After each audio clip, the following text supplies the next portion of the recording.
Hello, so I have been using Park4night for many years, and for me it would be just about impossible to have my camping life without it. And to give an example, maybe I can explain my journey that where I came here.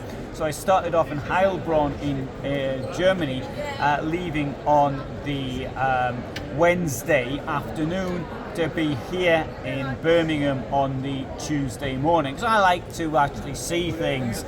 This wasn't necessary, of course. I could have done it, I think, in maybe 24 hours, but that's not the point of camping or van life.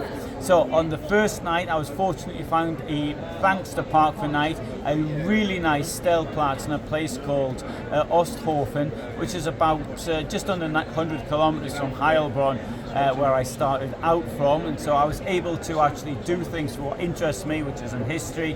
So I have a history channel on YouTube as well. So that's the reason I went to Osthofen. And the next night, I spent a place in Belgium called Saint-Vith. Saint-Vith, again, this was found the location, really nice large car park with huge spaces for motorhomes there. Next night I was really close to Saint-Vith. I was only about 12 kilometers or so, but I'd been visiting places in the area, and that place was called Born in eastern Belgium.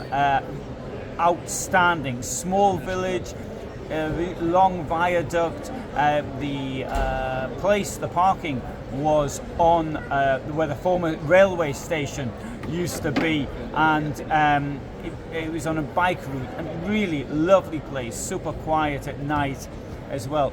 From there I continued to the sea, and so I Brédune in France, which is the northernmost settlement in France, found alongside many other people, I would add, a parking space in the center of the town. It was 300 meters from the seafront.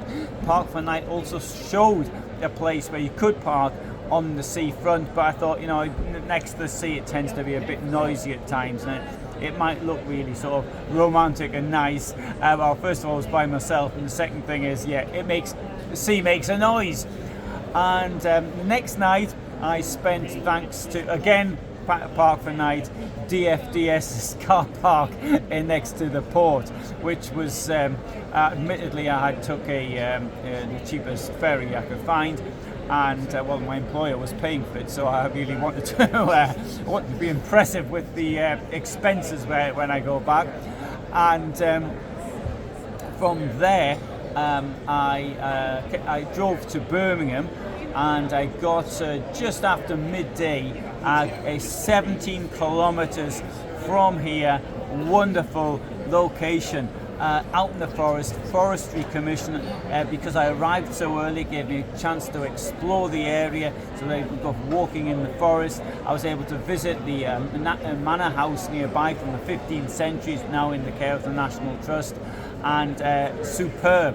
And that is all thanks to Park4night. I would never have found these places.Maybe the DFDS parking I might have found by myself, but the others I certainly wouldn't. And because there is the feature on the